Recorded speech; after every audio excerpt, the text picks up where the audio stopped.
It may have taken over 5 years for New Found Gold to go from initial discovery to a mineral resource estimate, but it has taken just weeks for the company to go from an inaugural resource estimate to a preliminary economic assessment.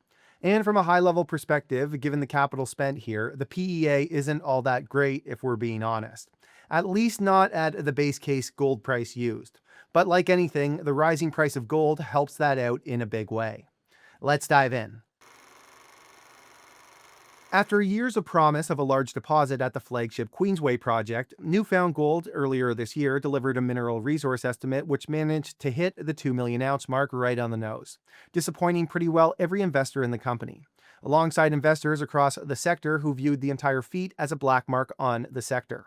With a total of 274.1 million spent just on exploration from 2020 through to the end of Q1 2025, and an even larger 356.9 million spent by the company in total over that time frame, 2 million ounces of gold in a resource spread across 23 zones in both open pit and underground models no less, after 723,000 meters of drilling, just felt rather disappointing.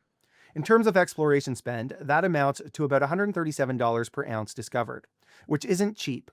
Great Bear, the last big Canadian explorer story, comparatively spent $64.1 million in exploration before being sold off to Kinross for $29 a share, or roughly 1.8 billion Canadian dollars. A year later, an initial resource of 5.03 million ounces across all categories was announced, which translates to about $12.76 in exploration per ounce. We'll admit it's not the best metric to compare to Great Bear considering further exploration was conducted post-takeout before the resource was established, but you get the idea here. A total of 550,000 meters of drilling was used for that resource, which ultimately was more than twice the size of New Found's deposit. But even if you include the budgeted $75 million spent by Kinross in 2022 at Great Bear, it brings total exploration spend to $27.68 an ounce, versus 5 times that at New Found. And in terms of dilution, New Found's resource equates to 0.246 grams of gold per share outstanding. As a comparison, other major explorers such as Seabridge have 1.82 ounces per share outstanding. Great Bear comparatively had 2.46 grams per share, which oddly enough is exactly 10 times what New Found has. In other words, New Found Gold has spent the better half of 2025 on the bad side of investor sentiment, which basically set a low bar for this PEA. All of this is relevant because it sets the stage for the preliminary economic assessment that was released, which basically outlines a much smaller operation than any investor had originally hoped for prior to this resource being released. The PEA outlined by New Found Gold envisions a two-stage approach to achieving commercial production at the Queensway project.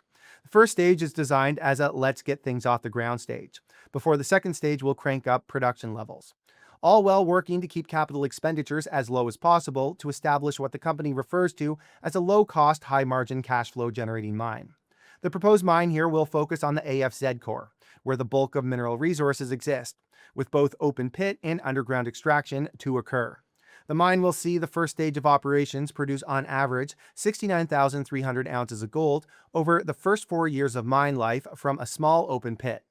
Operations are expected to be sized at 700 tons per day here, with ore to be crushed and then shipped off-site for toll milling. The second stage of production is expected to come online in year 5 and operate through to year 15, producing on average 129,000 ounces of gold a year, with ore from this phase of operations to be processed on-site at a 7,000 ton per day processing plant. Construction is scheduled to start in year 3 of mining, with completion in year 4 and processing commencing in year 5 and continue for 9 years, before a 2-year end of mine life process of reclaiming low-grade stockpiles. But even this production figure is skewed, with an underground mine to operate at 700 tons per day from years 6 through 10, resulting in average annual production of 172,200 ounces of gold for the entire operation over that time frame. Over the entire 15-year mine life, a total of 1.5 million ounces of gold are expected to be pulled out of the ground, producing both doré and concentrate. Gold is set to come from 17 different open pits, as well as 5 zones in the underground mine, all of which will have different portals. New Found maintains that significant resource expansion potential exists both near the current mineral resource as well as along the 110-kilometer strike that exists at Queensway. This multi-stage and multi-phase approach, of course, makes things a bit complex from a costing perspective. In terms of initial capital, 154.8 million is all that is estimated to be required to get the first stage of operations to a state of commercial production. The second stage of operations, which contains the phase 2 and phase 3 bits, meanwhile has a growth capital of $585 million earmarked to get things underway. Sustaining capital over the life of mine, meanwhile, is pegged at 325 million, bringing total capital cost to 1.1 billion for the proposed Queensway mine. And in terms of all-in sustaining costs, as you can imagine, things are a bit all over the map. For phase 1, aka years 1 to 4, AISC is estimated at $1,282 an ounce. For years 5 to 9, which includes most of the underground mine operation as well as the initial years of production ramp-up, AISC is estimated at $1,090 an ounce. These are US figures. Unsurprisingly, these are also the 5 highest years of production across the entire 15-year mine life. So of course, it's low.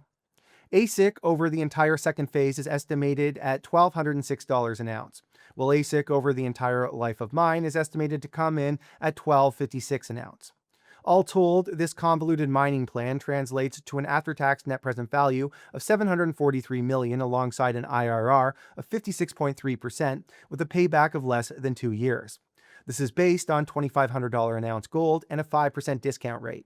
At $3,300 an ounce gold, that NPV is said to jump to $1.45 billion, alongside an IRR of 197% and a payback period of less than a year.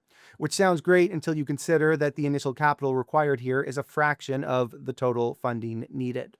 That payback period is based on the initial capital, and conveniently it doesn't take into account the fact that all cash flow from phase 1 is to be used to fund growth needed for the second and third stages, with payback from that expected in year 5. So they may not need massive amounts of initial funding, but the payback isn't exactly as initially advertised. Again, however, that also depends entirely on the price of gold once things are up and running. All right, so let's wrap it up. The PEA put forward by New Found Gold here for the Queensway project is by no means straightforward. It's one of the more messier ones we've covered here on the channel. But that doesn't seem to be stopping the company, with New Found outlining that they aim to complete an environmental assessment in the first half of next year for the project, leading to long lead time items being procured in 2026 and early works programs planned to begin at the same time. Full construction is currently targeted to begin in 2027, with first production occurring in that same year. Whether that timeline is realistic remains to be seen, however. All right, everybody, thanks for watching. We're going to have lots of earnings videos on this channel, so if you are a mining investor, you're going to probably like what you see on the channel over the next few weeks. Also, if there's stories you want us to cover, as always, please let us know in the comment section. We don't catch everything, so we're always looking for ideas. And if you enjoyed this video, do me a favor, smash that like button, subscribe, and ring that notification bell. All right, everybody, thanks for watching.